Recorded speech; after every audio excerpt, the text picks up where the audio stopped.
Well, hello, guys. You're listening to Beauty Bites with Dr. K, Secrets of a Plastic Surgeon. And today on the podcast, I'm very delighted to introduce you to Kelley Nemir, who's coming to us all the way from Vegas. Say, hey, Kelley.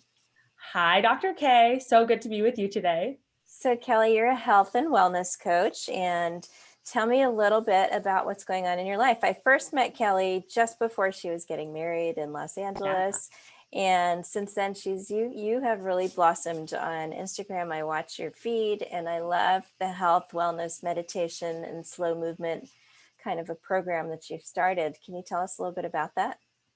Yeah, so thank you so much, first of all, for having me. I so appreciate it. And I started my program, or my whole Instagram rather, based on the fact that I went through some really hard times.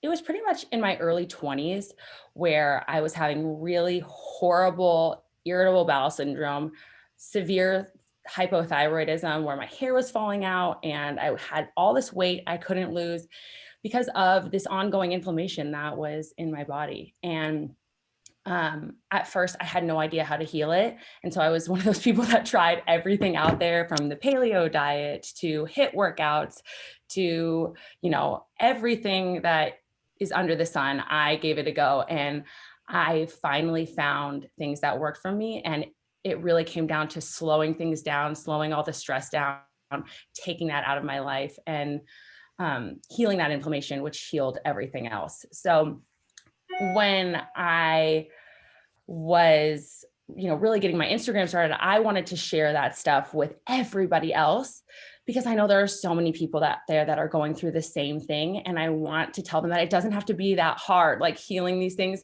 We think that there are all these hard things that we have to do, programs that we have to start, diets that we have to start, where the reality is, just taking down the stress and slowing down is all it really takes. So, yeah.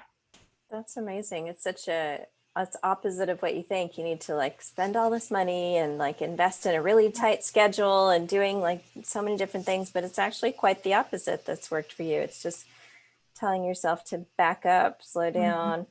So you enrolled in this Institute for Integrative Nutrition and you became a certified health coach. And it's interesting because your Instagram feed completely changed, but you could see that it became green and bright and very vivid and fresh. So your imagery really echoes what you've been learning. What did you learn in integrative nutrition that you can teach us some pearls that we can bring in our lives? Yes, that was honestly the best thing that I decided to go and do for myself because it made me feel comfortable with sharing the information that I already had.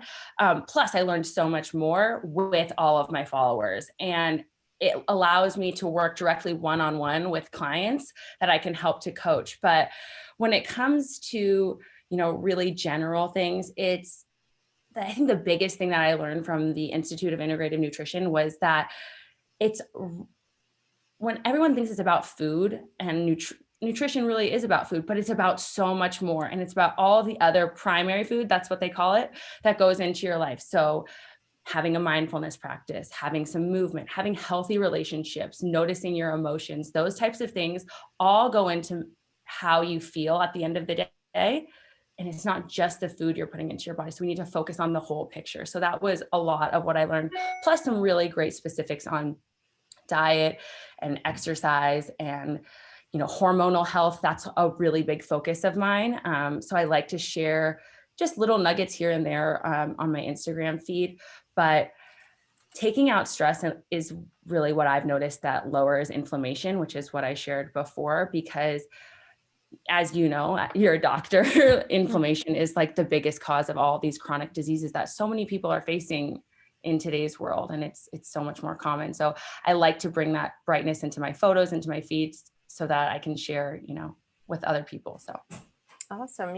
So many people, I think, suffer from undiagnosed thyroid ailments and they feel something's wrong with their body. They just feel that they're trying so hard and their body's very sluggish, tired, and fatigued, and just not improving. And they go to the doctor, they have thyroid function testing done, and it might even come back normal.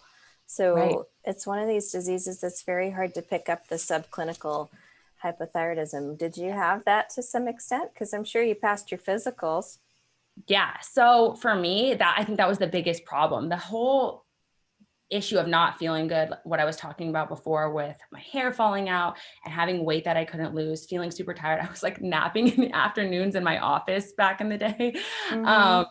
It was so hard. And I would go to the doctor, and my Western doctor, my family GP, would be like, nope, you're fine. You don't need anything. You're fine. And so finally I ended up going to a naturopath who was telling me what the optimal ranges for thyroid function are and how far out of those optimal ranges mine was. And as soon as she put me on supplementation, and then I started to figure out, okay, I need to really get out of my own way in terms of movement and meditation, and start a practice there. All of those things at the same time helped me to lower my dose of medication.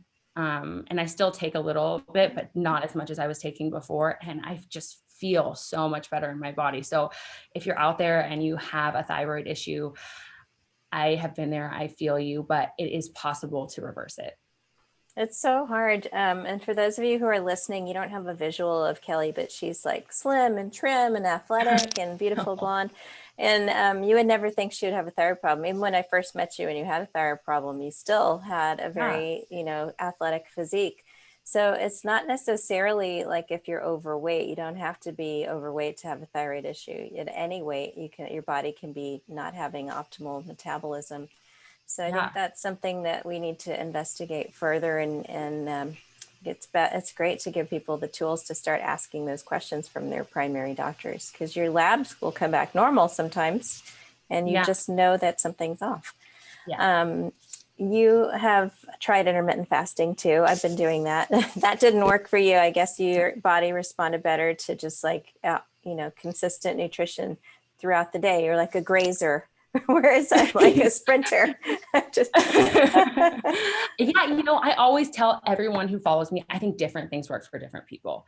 And I think that you've got to go with how you feel and what works best for you. For me, I think that I don't know if you know this, Dr. K, but I tell my followers a lot. I have to be super honest with them. I was in a restriction phase of eating for so long. And I think that it kind of took a toll on my body. So giving my body this blood sugar balancing meal first thing in the morning makes my body not go into that fight or flight mode that I was putting it in, unfortunately, for years and years. And so just giving myself, I think it's a mental thing too, giving myself that food first thing in the morning, whereas I used to like be so restrictive because I wanted to gain weight. And it was part of, I think, my metabolism slowing down with my thyroid. I wanted to lose weight so badly that I would have done anything to get there. And now I realize like, okay, that wasn't very healthy, not a healthy way to do it. So I try to promote a really healthy body image. And like I said, I think that people who never went through that, restrictive eating or eating disorder type of behavior, I think intermittent fasting, if that makes you feel good, I think that's absolutely what you should do. Yeah, you do have to listen to your body, because it's true. Like some people will feel that sensory deprivation of not giving yourself food in the morning and interpret it like your body's in a threat mode. Like you're going to have starvation. It's stressful. But other people like myself, I almost feel like it's de-escalating the fuels of inflammation. Like it's turning the symptoms down, and it's giving me time to reset and kind of a cleansing moment for me to not keep eating. But I think that's so true. Your mindset makes a big difference with it. But perspective is everything. Yeah, you grew up in an environment where body consciousness and being skinny was so valued, like it in Southern California, in college at USC and stuff like that. Like I think that women in their 20s are surrounded by these images of very lovely, beautiful Instagram models who are ultra thin, and it's permeated our consciousness to the point that you do develop some body image disorder. If you're a 20-year-old woman, I don't know how you can't have it, or a 30-year-old, or even a 50-year-old. I tell some of my clients all the time, I think that some women, or most women, go through it from some degree to another. I think that it's so hard in today's society with all the images that were being forced on us. So I really try, and I tell my clients to try to remove as many triggers as you can. So that means like unfollowing people on Instagram who are super, super skinny and make you feel like it's not their fault, but make you feel bad about yourself. Removing a scale from your bathroom, if that's going to make you feel like you need to go restrict or go work out later on that day.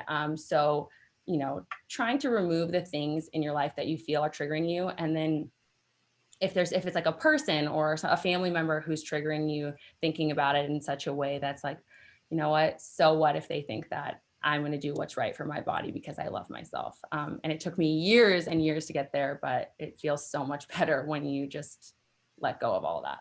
It's true. At every phase in your life, you have that challenge. In your 20s, you feel like you got to be skinny to get a partner or a mate, to be attractive. Then you got to be skinny to get into the wedding dress. And then you have the baby and you got to get skinny again to feel like sexy again. It's really challenging because there isn't a correct body weight. You're going to fluctuate your whole entire life, and you're never going to look like that model who photoshops her body anyway. It's like so many people have these twisted images of what's normal.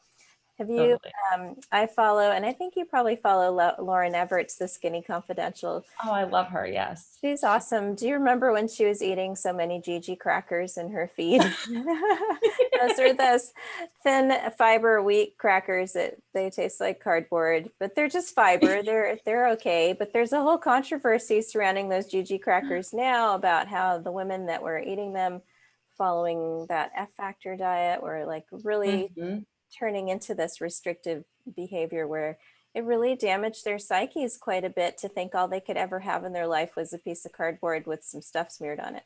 Yes. And that is not what plant-based eating is. So can you tell us a little bit about plant-based eating and why following sort of like those kind of cult recipes to eat and live is not healthy?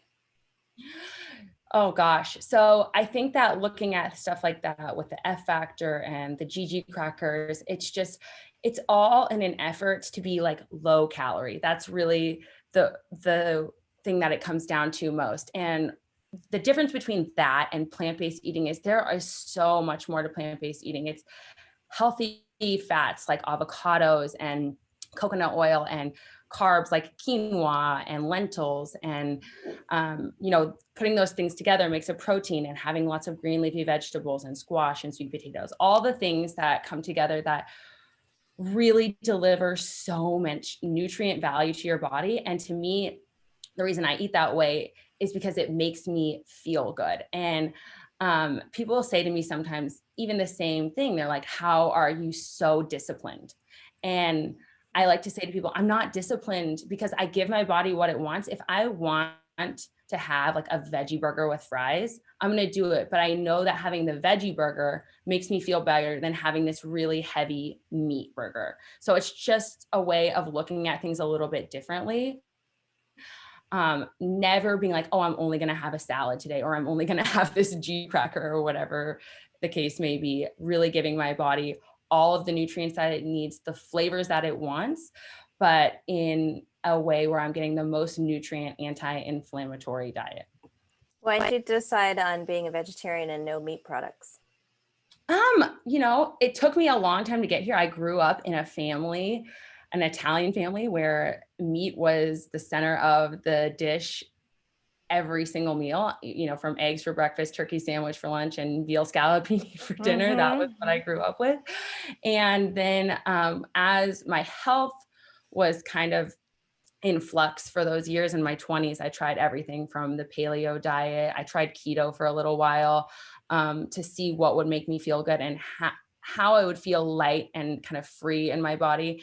And I know this is going to sound gross, so I hope that your followers don't get offended by this, but I really noticed that my digestion, like by going to the bathroom and eliminating properly every single day, changed drastically when I went plant-based. And I lost the 10 pounds that I was trying to so desperately lose for my entire 20s. That weight finally came off when I started eating more fiber and eating more plants and just I was eating like things like dairy a lot and taking that kind of stuff out of my diet because I think it just kind of weighed me down. I think that's so important. People don't talk about pooping enough, but it's not that glamorous. However, Gigi It changes the crackers. day. It does. Yeah. I mean, Gigi crackers are just fiber. I interviewed Tanya Zuckerbrot on our podcast, and I think Mhm. her intentions are good. Like a substitute fiber whenever you can to reduce calorie intake in your diet is Right. it's a great idea. But natural fibers are the best, of course. Like they come with vitamins and nutrients and minerals, and the Mhm. density of the calories is matched by the nutrient content. Right. So I think that's really important. And the feeling of fullness that you get when you have fiber in your diet is so important. I've been using inulin in my coffee in the morning. I don't know if you do inulin or not, but it's a plant-based fiber. You put it in as a powder. It's pretty easy to do, and it keeps me feeling very satiated. And Yeah. one of the best things about it is it cleans out your colon, because your colon, literally, when you make hormones in your liver, they're processed through the liver, they're excreted into the stool and into the poop. Mhm.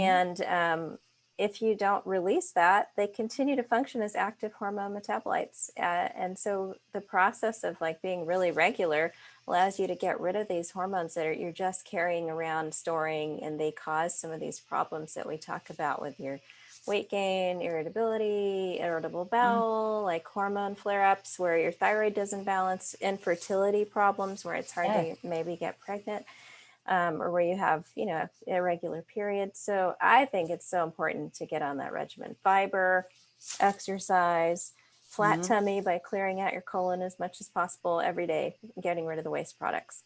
I love the idea. I never even thought of that, but I work with a lot of women who clients one-on-one who have estrogen dominance, and exactly like what you said, um, I try to get them to eliminate as much as possible. So I love it, the idea of suggesting inulin coffee to them, because those things like estrogen dominance also cause that irritability. It can cause different types of issues with your menstrual health. So when we have these hormonal issues, it comes packaged with a bunch of other issues. But having something additional support wise, like inulin coffee, I try to do magnesium with a lot of my clients, but that's a really great idea. So I'm going to use that That's one. that's a good one too. Do you have advice for women who are on birth control that they feel like that might be affecting them?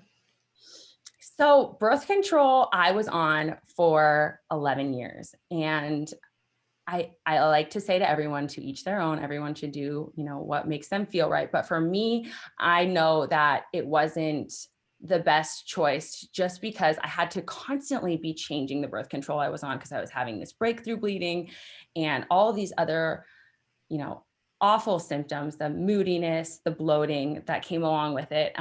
Finally, I got off of birth control when I was um, 28, and I was trying to get pregnant with my son. Mm-hmm. And um, I thought that I was going to be one of those women who went on their honeymoon and came back pregnant right away. And I wasn't. It took us about 9 months to conceive, which is longer than it takes for the average couple. And I attribute it to the long-term birth control use and not getting my period back for a while, everything taking a while to re-regulate. Um, and what a lot of women don't know who are on birth control, the information I do want to share is that you're not getting a period every month when you're on birth control. That's really just your lining that is created from the fake hormones in the pill. Your lining is shedding. And your hormones that would happen if you were having a regular period where you would ovulate are suppressed because you're on the birth control pill.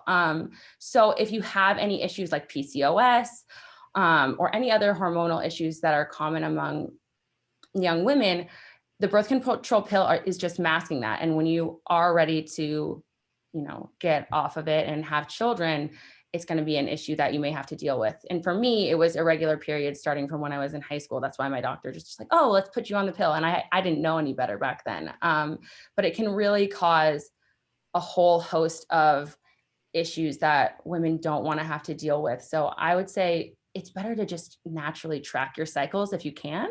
If that's something that you're open to, using an app like My Flow Tracker, Mm-hmm. um, so that you really know what's going on with your health, because your menstrual health is a really great sign of your overall health. Very true. That's very Yeah. true. I don't think we teach this enough in school, and like there just ought to be a class about how to being a woman, period. How to have a woman body and what to do with it, like care and maintenance. Right? Seriously. Could not agree Seriously. more. Because you just So get that correct. basic birds and bees talk, and then it's like there's a huge gap, and then suddenly you get put on a pill, and then nobody ever really teaches you that. The doctors are way too busy to sit down and explain it to you, and your mom doesn't get it. So then what? So you got to figure it So out by school of hard knocks. But exactly. um, Society, they do a better job at explaining to us how we can really maximize our menstrual health and fertility. We need a definitely a good course. well, there's an idea. You have a course coming up. What's your course going to be about? Oh, yes. So I have a 30-day challenge that's launching November 30th because I think that is the busiest time of the year where everyone feels like they need to be taking care of everybody else. So I wanted to launch this challenge because I feel like you can really only give when you are coming from a place that your own cup is already filled. So we're going to work on things like meditation, movement, plant-based eating, connecting to your purpose, all with a day-to-day calendar and a checklist so that you have new content every single day to accomplish your goals. And I'm going to be there with my community every single step of the way to go through this 30-day challenge and create the habits that are going to give you the lifestyle that you want to lead for the long term. That's so good. That's challenging to do it right in the middle of that busy season. So Yeah, that's definitely. great. I want to sign up. Challenge accepted. Oh, I'm going to send you a challenge packet, Dr. K. I'll try to do it. I'm very bad at taking care of myself. I put myself very last on the totem pole of things to do. All of us But women do, right? yeah, that's It's something hard. that's impressed me a lot. Like at a young age, you've really learned how to balance yourself because I see you sneaking in a little mini workout of a 15-minute workout. And I think that is the healthiest habit. These little habits, the habit stacking, where if you can just throw in a little 15-minute good habit, you can really change your life dramatically.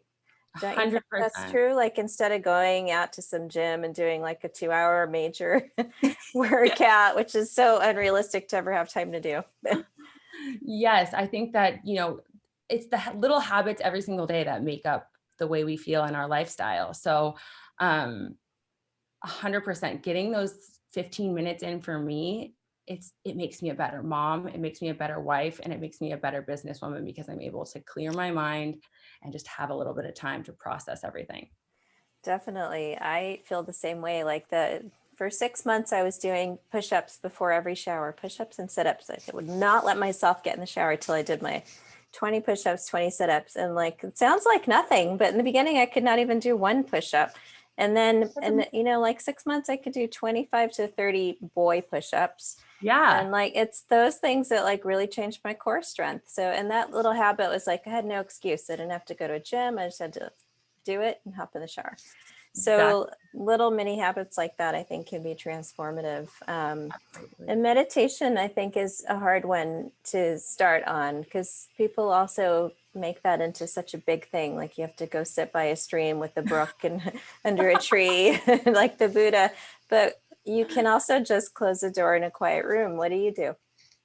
Oh, okay. So for me, I come up here at 6 a.m. I'm in my office right now, but I come up, I have a little meditation altar in the next room.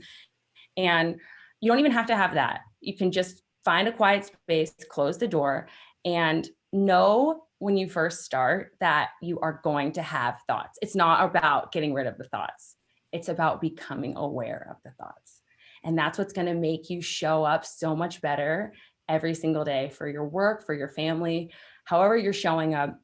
You're going to be less reactive. You're going to be more focused. You're going to have more creativity in your life. And you're really just going to feel like you're making more intuitive, connected decisions. That's really the biggest one for me. So again, I sit here for like 10 to 15 minutes. I put on a guided meditation because I like to hear the sound of someone else's voice, just guiding me through some sort of visualization. And yeah, thoughts still come up for me. And I've been doing this for years now, but it's becoming aware of the thoughts that are coming up. And I'll pick an inspiration card after that. I really like my little Oracle decks. They always tell me what I need to know, and read A Course in Miracles lesson. And then I will go downstairs and make my celery juice. And by that time, my son is ready to go for the day. He's awake. That's so good that you've taken time to do that. I sort of haven't given myself that carve out of time because I don't know, that crazy side of me thinks like you can't just sit still. You have things to do. Like it's wasting time. I know. But I want to become one of those people that everyone who meditates says that it's the most important step of their day. So I know I have to find that in me this year. That's going to be one of my goals. Yeah, I think it was so transformative for me. I think that's what really changed my perspective on my own body image and connected me more to the work that I wanted to do. So it's been really big, and I have faith. I know you can do it, Dr. K. Oh, well, I'm going to try. It's been really lovely to see you with your new baby, how you're balancing everything. Do you have advice for new moms? Because it definitely is a lot harder than it looks. And you must have a whole family helping you, I'm sure. But Yes. any advice for trying to keep it sane and simple? It doesn't always look as good as an Instagram feed. It definitely is not as good as Instagram feed looks, that is for sure. And I try to be as real and open and honest with my followers as possible. I have a nanny who comes Monday through Friday who helps me during the work week, and I would not be able to do it without her. I have my mom who lives 10 minutes away who will take him if I need to film a workout or get some content in. And the mom guilt is so real. I try to spend my mornings with West. That's what I always wanted to do, and spend my afternoons working, but sometimes it doesn't always work that way. I'm recording this podcast this morning, so he's with his dad. But I think the one biggest piece of advice that I could give you is, if you have one kid or multiple kids, trying to organize your week in a calendar, making sure you know what meetings and appointments you have to be at, who's going to be watching the baby when you're going to need help. If that is something that you can get, if you have a family member or someone that can help support you. And then the second thing would be, if you don't, having a friend or your husband or your partner, whoever the case may be, take the baby for 10 to 15 minutes a day so you can have some time to gather that sanity. So if you're going to go take a bath or go for a nice walk outside, whatever it is, I think all of us need time to keep ourselves sane, because being a full-time mom or being a mom and running a business or whatever the scenario is for you is hard work. It is really, really tough. So I feel for all the mamas out there. It's really hard. Yeah. You really you do need those 15 minutes apiece. That's why I'm chronically tired, because I will stay up till 1 a.m. just to get those 15 minutes when the whole house is quiet and everybody's asleep and nobody can bug you and your husband doesn't need a back rub and like all the kids are in bed. So you need those 15 minutes to remember, like, to hear your own thoughts, even to just like have your brain get time to just decompensate and have its own thoughts. Yes, 100%. I always say that's what my meditation practice is too, is like a time for me to meet with myself. I have all these meetings with everyone else, meetings and appointments, and I was like, I need a meeting with me to know what I'm really thinking right now. So true. Yes, and you can't be on 100%. your phone those times. That's one of the reasons social media is not good, because you don't get to meet with yourself. You're seeing other thoughts people are putting in your head with the visuals of everybody else feeding into your head, and you need to turn off those channels sometimes to I just couldn't have hear said your it better own myself. That is thoughts. perfect advice, Dr. K. Yeah, Stay away from the phone late at night for sure. definitely. Well, you're doing a beautiful job with your Instagram feed. It's very inspirational, and I think it's so real. It is very real, where you show everything that moms have to go through and the different steps of your day. So congratulations on really coming together. It's so lovely to see you blossom into this new aspect of your life, and this program is so good for my listeners and followers out there. If you haven't already met Kelley, where should people find you, Kelley? Okay, so my Instagram is Wellness by Kelley, and my website is wellnessbykelley.com. If you go to wellnessbykelley.com/memberships, you can sign up for a 7-day free trial to test out all my meditations and plant-based recipes and workouts. And I'm on Facebook too. I almost forgot about that. But and yes. don't forget to spell Kelley with a Kelley. And That's right. You, Dr. yeah, Kelley. and you guys, there's a million different nutritional podcast, plant-based people's motivational people out there. But I really wanted to interview Kelley because I just think she does a beautiful job of bringing it together. And she comes from a life where she didn't need to do all this. She could have just been taken care of, but she's really made it her passion to like become her own person, find things that work for her, and really help this whole community of women. So I can't thank you enough for coming on the podcast, and I think you're doing an amazing job. Keep up the good work. Thank you so much for having me, Dr. K. This was amazing. It was so good to see you. I can't wait to see you again in LA soon. Anytime you got to come down, we'll do some baby Botox, a little bit of face maintenance. Moms need that too. Oh, yeah.